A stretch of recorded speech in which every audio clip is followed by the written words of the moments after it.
ആദ്യത്തെ കിളിക്കൊണ്ട് ഇന്നത്തെ എപ്പിസോഡിലേക്ക് എല്ലാവർക്കും സ്വാഗതം. അങ്ങനെ കേക്ക് കട്ട് ചെയ്ത് അപ്പോൾ ഭാസ്കരൻ വന്ന് എന്താ ഇവിടെ ഒച്ചയും ബഹളം എന്നൊക്കെ ചോദിക്കണേ. ഇന്നെൻ്റെ പിറന്നാളാണ് അച്ഛാ എന്ന് പറയും. ആണോ, എന്നാൽ ഞാനൊരു പാട്ട് പാടട്ടെ എന്ന് ചോദിക്കും. ആ അതിനെന്താന്ന് പറയും. ആ ഒരു പാട്ട് നല്ലതെന്ന് അപ്പോൾ നികേഷും പറയും.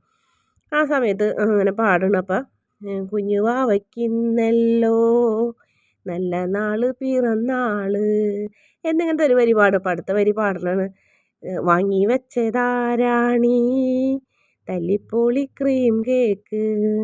അത് കേട്ടോടുകൂടി സുഭാഷും നമ്മുടെ നികേഷും ഹരീഷും തല തല്ലി അങ്ങോട്ട് ചിരിക്കും. നിധി ഇങ്ങോട്ട് വല്ലാണ്ടായി നിൽക്കൂട്ടാ. കേക്ക് മേടിച്ചതിനെ കളിയാക്കിയതല്ലേ, ഇയാളെ ഞാനൊന്നുണ്ടല്ലോ എന്ന് പറയും. ചുമ്മാടാ, ഒരു ഫണ്ണൊക്കെ വേണ്ടേ, ബർത്ത്ഡേ അല്ലേ എന്ന് പറയും. അണ്ട് നിധി ഒരു കഷ്ണം കേക്ക് എടുത്ത് കൈ കൊടുക്കും. പറയും മോളെ അച്ഛൻ മുഖം കഴുകിയിട്ട് വരാമെന്ന് പറയും. മുഖം കഴുകി വന്ന് അങ്ങനെ കേക്ക് മേടിക്കും. കേക്ക് മേടിച്ചിട്ട് പിറന്നാൾ വാഴ്ത്തുക്കൾ എന്നൊക്കെ പറഞ്ഞ് തിരിച്ച് നടക്കുമ്പോൾ നമ്മുടെ സുധീഷിൻ്റെ ഹാർട്ടുള്ള കേക്ക് താഴത്തുണ്ടായി. അതിൽ ഭാസ്കരൻ കയറി ചവിട്ടും. അങ്ങനെ എല്ലാവരും ഷോക്കാവും നിൽക്കും. നിധിക്കും ഒരു വിഷമാവും. അയ്യോ എൻ്റെ ഹൃദയം എന്ന് പറഞ്ഞ് സുധീഷും കരയും. ഇയാൾക്ക് കണ്ണല്ലൂടെ എങ്ങനെ തേങ്ങയും വാങ്ങിയെന്നൊക്കെ പറഞ്ഞിട്ട് പാടി ചീത്ത പറയും. പിറന്നാളായിട്ട് നല്ല ദിവസമായിട്ട് വഴക്കൊന്നും പറയണ്ട, അത് കാണാണ്ടല്ലേ എന്ന് പറയും. ആ ഞാൻ കണ്ടില്ല മോളെ, ഞാൻ ഇതിവിടെ താഴെ കൊണ്ടുവയ്ക്കും, അല്ലെങ്കിൽ തന്നെ ഭക്ഷണ സാധനങ്ങൾ താഴെ ഉണ്ട വയ്ക്കുക, മുകളിലല്ലേ വയ്ക്കുക എന്നൊക്കെ ചോദിക്കും. അത് സാരില്ല എന്ന് നിധിയും പറയും. ഈ കേക്ക് ഉണ്ടല്ലോ എനിക്കിത് ഇഷ്ടപ്പെട്ടു, ഇത് മതി എന്ന് പറയും. അങ്ങനെ ഇയാളെ ഞാനേ എന്ന് പറയപ്പോൾ വീണ്ടും സുഭാഷ് തടയും. എടാ നീ തടഞ്ഞില്ലെങ്കിൽ ഇവൻ എൻ്റെ മൂക്കി കയറ്റുമോ എന്ന് ചോദിക്കും. അങ്ങനെ ഭാസ്കരൻ പിണങ്ങി ആ കേക്കിൻ്റെ കഷ്ണം നിധിയുടെ കൈ കൊടുത്ത് ഭാസ്കരൻ പോകും. എന്നിട്ട് അപ്പം സാരില്ല പോട്ടെ എന്ന് പറയും. നികേഷിനോട് പറയും ഈ കേക്ക് കൊണ്ട് അപ്പുറത്ത് കളഞ്ഞിട്ട് പാടാന്ന് പറയും. അങ്ങനെ നികേഷ് അതെടുത്ത് പോകും അപ്പുറത്തേക്ക്. അതിനുശേഷം ഭാസ്കരൻ അവിടെ ചെന്നിരുന്ന് വീണ്ടും പാടണ് കുഞ്ഞു വാവയ്ക്കിന്നല്ലോ നല്ല നാൾ പിറന്നാൾ എന്നൊക്കെ പറഞ്ഞ് വാങ്ങി വെച്ചത് ആരാണ് ഈ തല്ലിപ്പൊളി പ്ലം കേക്ക് എന്നൊക്കെ പറഞ്ഞ്.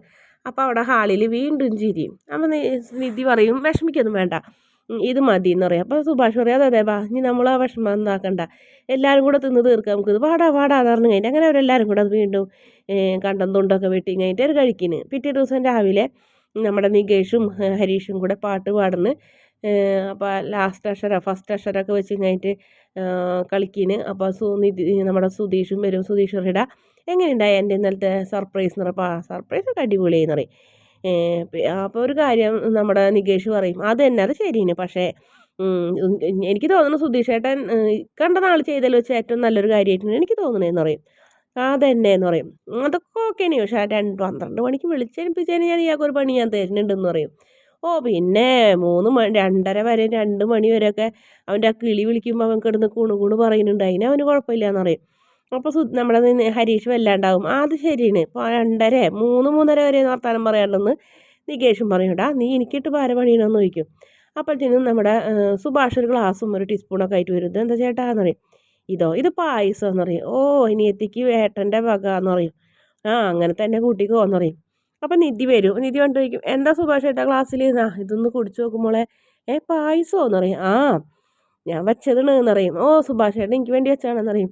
ആ ഞാൻ പറഞ്ഞിട്ട് എന്ന് പറയും. ആ അതെ മോളെ ഇവൻ പറഞ്ഞിട്ടാണെന്ന് പറയും. അങ്ങനെ നിധി പായസം കുടിക്കും. പറയും ഏട്ടൻ അപ്പോൾ നമ്മുടെ സുഭാഷ് പറയും മോളെ പിറന്നാളെന്ന് നേരത്തെ അറിഞ്ഞിരുന്നെങ്കിൽ ഏട്ടനൊരു ജോഡി ഡ്രസ്സ് വാങ്ങി വെച്ചേനില്ലേന്ന് പറയും. അത് സാരമില്ല എന്ന് പറയും. ഡ്രസ്സൊക്കെ ഡ്രസ്സൊക്കെ ഞാൻ വാങ്ങി വെച്ചിട്ടുണ്ട്, മാഡം പേടിക്കൂല എന്നുള്ളത് കൊണ്ട് പേടിച്ചിട്ട് തരാണ്ടെന്ന് പറയും. വാങ്ങിയിട്ടുണ്ടോ, ഉണ്ടെങ്കിൽ ഇങ്ങോട്ട് തായോ എന്ന് പറയും. സത്യമാണോ എന്ന് ചോദിക്കും. ആ സത്യം പോയി എടുത്തുണ്ടാന്ന് പറയും. അങ്ങനെ നിധിക്ക് ഒരു തുണിക്കടയിലത്തെ കവറാണ് കൊണ്ടുവരുന്നത്. നല്ല ഭംഗിയുള്ളൊരു ചുമപ്പ് കളറ് സാരി. അത് തുറന്ന് കഴിക്കുന്ന നിധിക്ക് ഭയങ്കര ഇഷ്ടമാവും. അപ്പം നിധി ഇങ്ങനെ പറയുന്നുണ്ട്, ഹായ് എന്തൊരു ഭംഗിന്, നല്ല സെലക്ഷനൊക്കെ അറിയാലേ എന്ന് പറയും. നല്ല ഡിസൈൻ, എനിക്ക് ഒത്തിരി ഇഷ്ടപ്പെട്ടു, ഞാൻ ഇപ്പോൾ വരാട്ടാന്ന് പറയും. നിധി അകത്തേക്ക് പോകും. പിന്നെ കാണുന്നൊരു കാഴ്ച നമ്മുടെ സുധീഷിൻ്റെ ഡപ്പാങ്കൂത്തായിരുന്നു. നല്ല പാട്ട് ചേട്ടൻ്റെ അനിയന്മാരുടെ കൂടെ ഒക്കെ കളിക്കുന്നു. അനിയന്മാരും കൂടി കളിക്കുന്നുണ്ട്, ഭയങ്കര സന്തോഷം. അതിന് ശേഷം വീണ്ടും നിധി വരും. നിധി വന്നിട്ട് ആ സാരി എടുത്ത് സൂപ്പറായിട്ട് വരുന്നത്. അപ്പോൾ നല്ല ഭംഗിയുണ്ട് കാണാനായിട്ട്. എങ്ങനെയുണ്ട് എന്ന് ചോദിക്കും. അപ്പോൾ സുധീഷ് ചോദിക്കും എന്നോടാണോ നികേഷിനോടാവും വിചാരിച്ചിട്ട് ഒന്നും മിണ്ടാണ്ട് നിൽക്കായിരുന്നു ആ പാവം. ആ വാങ്ങി തന്ന ആളോടല്ലേ അഭിപ്രായം പറയണ്ടേന്ന് പറയും. ആ അത് ശരിയാ, സൂപ്പറായിട്ടുണ്ടെന്ന് പറയും. നല്ല ഭംഗിയുണ്ട്. അങ്ങനെ അവരെല്ലാവരും കൈ കൊടുക്കണ്. സുഭാഷ്, ഹരീഷ്, നികേഷ് ഒക്കെ കൈ കൊടുത്ത് ആശംസകൾ അറിയിക്കണം. അപ്പോൾ സുധീഷ് കൈ കൊടുത്തിട്ട് ഒരു 100 വർഷം സുമംഗലിയായി ജീവിക്കട്ടെ എന്ന് പറഞ്ഞപ്പോൾ അത് നിധിക്ക് ഇഷ്ടപ്പെടില്ല. നിധി ഇങ്ങനെ കണ്ണ് തുറപ്പിച്ച് നോക്കും. എടോ ഞാൻ അവരൊക്കെ പറഞ്ഞതിനേക്കാളും വേറൊരു വ്യത്യാസത്തിന് പറഞ്ഞതെന്ന് പറയും. എന്നിട്ട് ലാസ്റ്റ് നിധി മതി മതി എന്ന് പറഞ്ഞാൽ കൈ പിടിക്കും. അതിനുശേഷം നിധി അകത്തേക്ക് പോകും. ഞാൻ എന്തായാലും അപ്പോൾ അത് ഞാൻ സൂപ്പറാണോ എന്ന് ചോദിക്കും. അതേ എന്ന് പറയാം. എന്നാൽ ഞാൻ ഇതിട്ടിട്ടുണ്ടെന്ന് ഓഫീസിൽ പോകുമെന്ന് പറയും. അങ്ങനെ നിധി അകത്തേക്ക് പോകുമ്പോൾ സുധീഷ് വീണ്ടും ഡാൻസ് കളിക്കുന്നു. മുറ്റത്തൊക്കെ ഇറങ്ങി നിന്നിട്ട് സ്വർഗം കിട്ടിയ സന്തോഷം. അതിനുശേഷം പിന്നെ കാണിക്കുന്നത് ഓഫീസിൽ വെച്ച് നിധി നമ്മുടെ ഗോപിപിള്ള സാറിനെ വിളിക്കുന്നു. അപ്പോൾ നിധി എന്ന് പറഞ്ഞ് അപ്പോൾ ലൊക്കേഷനൊക്കെ ഇട്ടെടുക്കാൻ പറയും. അങ്ങനെ സിദ്ധാർത്ഥിനോട് നിധി പറയും എനിക്ക് ടൗൺ വരെ പോകേണ്ട കാര്യമുണ്ട്, ഞാനിന്ന് നേരത്തെ പോകട്ടെ എന്ന് വെച്ചപ്പോൾ ഓഫീസിൽ അങ്ങനത്തെ പ്രശ്നങ്ങളൊന്നുമില്ല, ചെയ്തു തന്ന ജോലി എത്ര പെട്ടെന്ന് ചെയ്യണം മാത്രമേ ഉള്ളൂ, നേരത്തെ പോയാലും പോയില്ലെങ്കിലും ഒന്നും കുഴപ്പമില്ല എന്ന് പറയും. അങ്ങനെ നിധി പോകണം. അപ്പോൾ നിധി ഞാനും ടൗണിലേക്ക് പോകണം, നിധി വായോ എന്ന് പറയുമ്പോൾ നിധി ആദ്യം നിഷേധിക്കും, പിന്നെ നിർബന്ധിക്കും. സിദ്ധാർത്ഥത്തിന് എന്താടോ നമ്മുടെ വർക്കിന് വേണ്ടി പോകണമാണ്, അപ്പോൾ അതിൻ്റെ അപ്പുറത്തേക്കല്ല തനിക്ക് പോകേണ്ടത്, തന്നെ ഞാൻ അവിടെ ഇറക്കി തരാമെന്ന് പറയും. അങ്ങനെ നിധി വണ്ടിയിലിരിക്കും. അങ്ങനെ നിധി സംസാരിച്ചുകൊണ്ടൊക്കെ ഇരിക്കുമ്പോൾ നിധിയുടെ ഒരു കൂട്ടുകാരി വിളിക്കും. അതെ ബർത്ത്ഡേ അല്ലേടി എന്നൊക്കെ പറയുമ്പോൾ കേക്കൊക്കെ രാത്രി 12 മണിക്ക് കട്ട് ചെയ്തടി എന്ന് പറയും.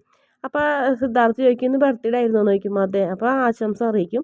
അറിയായിരുന്നെങ്കിൽ നമുക്ക് കേക്ക് മുറിക്കായിരുന്നല്ലോ, ഒരു വാക്ക് പറയായിരുന്നില്ലേ എന്ന് വെച്ചപ്പോൾ ഞാൻ എൻ്റെ സ്കൂൾ കുട്ടിയാണോ ചോക്ലേറ്റ് കൊണ്ടുവന്നെന്ന് എൻ്റെ പിറന്നാളാണെന്ന് ഓഫീസിൽ പറയാമെന്ന് പറയും.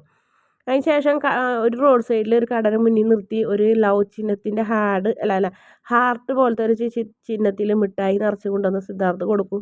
നിധിക്കത് ഇഷ്ടപ്പെടില്ല, എന്നാലും മേടിക്കും. പിന്നീട് വിശേഷങ്ങളൊക്കെ ചോദിക്കും. ആ കൂട്ടത്തിൽ പോലീസ് സ്റ്റേഷൻ്റെ അവിടെ ഇറങ്ങും. അപ്പോൾ ഇറങ്ങുമ്പോൾ പറയും തിരിച്ചു വരുമ്പോൾ ഒന്ന് വിളിക്കൂ, ഞാൻ വരാമെന്ന് പറയുമ്പോൾ അതിൻ്റെ ആവശ്യമില്ല, ഞാൻ ബസ്സിന് പൊക്കോണ്ടെന്ന് പറയും. എടോ ഞാൻ തിരിച്ചു പോകണമല്ലേ, അപ്പോൾ തന്നെ തൻ്റെ വീട്ടിലാക്കി തരാമെന്ന് പറയും. അങ്ങനെ ശരിയെന്ന് പറഞ്ഞ് നിധി പോകും. അങ്ങനെ പോലീസ് സ്റ്റേഷനിലെത്തുമ്പോൾ നിധിക്ക് പഴയ കാര്യങ്ങളൊക്കെ ഓർമ്മ വരും. സുധീഷനായിട്ട് ഓടുന്നതും കല്യാണം നടക്കുന്നതും സുധീഷിൻ്റെ അച്ഛൻ തല്ലണതും എല്ലാം കൂടെ ആലോചിക്കും. അതിന് ശേഷം ഗോപിപിള്ളയുടെ അടുത്തേക്ക് ചെല്ലും. അപ്പോൾ ഗോപിപിള്ളയുടെ അടുത്തേക്ക് ചെന്നിട്ട് നിധി ഈ ഡിവോഴ്സിൻ്റെ കാര്യം സാറിനോട് ആര് പറഞ്ഞെന്ന് ചോദിക്കും. എന്തിനാ ഡിവോഴ്സ് ചെയ്യുന്നത്, 3-5 മാസമായിട്ടുള്ളൂ, ആ പയ്യൻ എന്തോരം നിങ്ങൾക്ക് വേണ്ടി കഷ്ടപ്പെട്ട് എന്തോരം തല്ലുകൊണ്ട്, എന്നിട്ട് എന്താ അവൻ നിന്നെ ഉപദ്രവിക്കാറുണ്ടോ എന്ന് ചോദിക്കും. ഇല്ല. അവൻ്റെ വീട്ടുകാർ ഉപദ്രവിക്കാറുണ്ടോ, അതും ഇല്ല എന്ന് പറയും. പിന്നെ എന്തിനാണ് ഇങ്ങനെ ഈ ഡിവോഴ്സ് ചെയ്യാൻ നോക്കണേന്ന് ചോദിക്കുമ്പോൾ അത് പോട്ടെ, അത് ഞാൻ പറയാം, പക്ഷെ സാറ് ഇത് ആര് പറഞ്ഞെന്ന് എനിക്ക് അറിയണം എന്ന് പറയും. അപ്പോഴത്തേനും വേറൊരു പോലീസുകാരൻ വരും. അപ്പോൾ അയാൾ വരുമ്പോൾ കാര്യങ്ങളൊക്കെ ഇങ്ങനെ പറയുന്നു. ഇത് നമ്മളന്ന് കല്യാണം നടത്തിയ തക്കലയിലുള്ളൊരു ബിസിനസ്സുകാരൻ്റെ മകള് ഒരു ടാക്സി ഡ്രൈവറെ കൂടെ ഒളിച്ചോടി പോയില്ലേ, അതാണെന്നൊക്കെ പറയും. അങ്ങനെ കുറച്ച് നാളായില്ലേ, അതുകൊണ്ടാണ് മുഖോർമ്മില്ലാത്തതെന്ന് എസ് ഐ പറയും. അതിനുശേഷം പിന്നെ കാണിക്കുന്നത് കാറിലിരുന്ന് കൊണ്ട് സിദ്ധാർത്ഥനായിട്ട് സംസാരിക്കുന്നതാണ്. വീട്ടുകാർക്ക് താല്പര്യമില്ലാത്തതുകൊണ്ടാണ് റിലേഷനുള്ളവരോ റിലേഷൻ്റെ അതായത് സ്വന്തക്കാരുടെ വീട്ടിൽ വന്ന് നിൽക്കണേന്നൊക്കെ പറയും. അങ്ങനെ പിന്നെ കാണിക്കുന്നത് സിദ്ധാർത്ഥ് നമ്മുടെ നിധിയുടെ വീട്ടിൽ വന്നിരിക്കുന്നതും സുഭാഷ് പായസം കൊടുക്കുന്നുണ്ട്. വീട്ടിലൊക്കെ എന്നുണ്ടെങ്കിൽ പിറന്നാളിൻ്റേതായ അണിഞ്ഞൊരുങ്ങിയതായ ഡെക്കറേഷനൊക്കെ ആകെ നിറച്ചിരിക്കുന്നു. അപ്പോൾ നിധി എന്ന് വെച്ചാൽ പോലീസ് സ്റ്റേഷനിൽ വെച്ച് സത്യങ്ങളൊക്കെ അറിഞ്ഞ് ആ ദേഷ്യം നിധിയുടെ മുഖത്തുണ്ട്. സിദ്ധാർത്ഥ ഉള്ളതെന്നൊന്നും പറയുന്നുമില്ല. അങ്ങനെ ഏട്ടത്തി ഇതെങ്ങനെയുണ്ടെങ്കിൽ ഇവിടെ സർപ്രൈസ് എന്ന് ചോദിച്ചപ്പോൾ നന്നായിട്ടുണ്ട്, അതൊക്കെ സുധീഷേട്ടൻ്റെ ബുദ്ധി ഉണ്ടാന്ന് പറയും. സുധീഷേട്ടൻ്റെ ബുദ്ധി എനിക്കറിയാമെന്നുള്ള നിലയ്ക്ക് ഇങ്ങനെ ദേഷ്യത്തോടെ നിൽക്കുന്ന നിധിയെ കാണിച്ചുകൊണ്ടാണ് പ്രമോയുടെ അവസാന ഭാഗവും. വീഡിയോ ഇഷ്ടപ്പെടുകയാണെങ്കിൽ ചാനലൊന്ന് സബ്സ്ക്രൈബ് ചെയ്ത് സപ്പോർട്ട് ചെയ്യണേ.